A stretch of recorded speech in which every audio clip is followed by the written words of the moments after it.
Let's make some homemade mayonnaise. So to make this, you need white vinegar, not apple cider, please. You need a tablespoon of sugar, some seasoning cube. This is optional because we're just going to add a pinch. Half cup of vegetable oil, some salt, I think 4 teaspoons what we'll be using for this recipe, and then an egg. A measuring spoon, sorry, and then a beautiful blender that you will use to blend this together. I'm going to go ahead and then open my blender and crack the egg. If you're using more than one egg, that means you have to increase the recipe.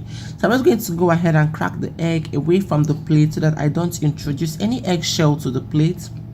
Then I'll go ahead to pour the egg into the blender.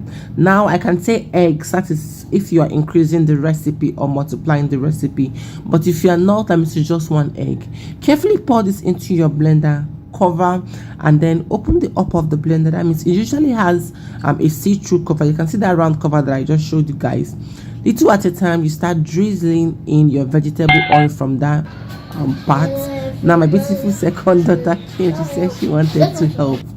So little at a time, I'm just going to on my blender and then start drizzling in the vegetable oil. Please do this little at a time. Don't be too fast or don't be too slow with it. So little at a time, just go in with the oil as you can see me do in the video. Please ensure that the vegetable oil is very clean, like you've not used it for anything, you've not used it for frying before, you've not used it for cooking before, nothing at all. You're just very clean, and then you're also using a very good vegetable oil that does not have any taste, not the one, because when it has a bad taste, it's going to affect the aftertaste of your mayo, and trust me, that's not what you want. What is this girl even leaking? Trust me, that's not what you want. So this is an oversight or overview of what it looks like. So it's blending beautifully well, as you can see. Now I'm just going to go ahead and then bring this out little at a time, or at intervals. You can actually take the blender out, swing it together for everything to mix beautifully well, and then you go ahead to blend this again. That's exactly what I just did. So now I'm going to go ahead and add some white vinegar to this. Remember, I said not apple cider vinegar, but the white one. Please ensure that you use a very good one, because this particular brand made mine become a bit runny, but it's all good. I was supposed to also add some lemon to this recipe, but I didn't have any at hand. So you can also add some lemon juice, like the normal lemon juice that you know. Squeeze out the water without any seed and also add to your recipe.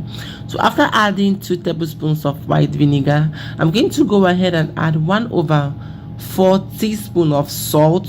That's normal cooking salt that we know. 1/4 teaspoon. After which I'll add some sugar and also add some seasoning cube.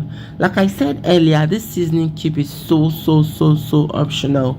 You can decide to add, you can decide not to add, but I'm just showing you how I do mine, and it usually comes out very flavorful, very tasty, and very easy to put together.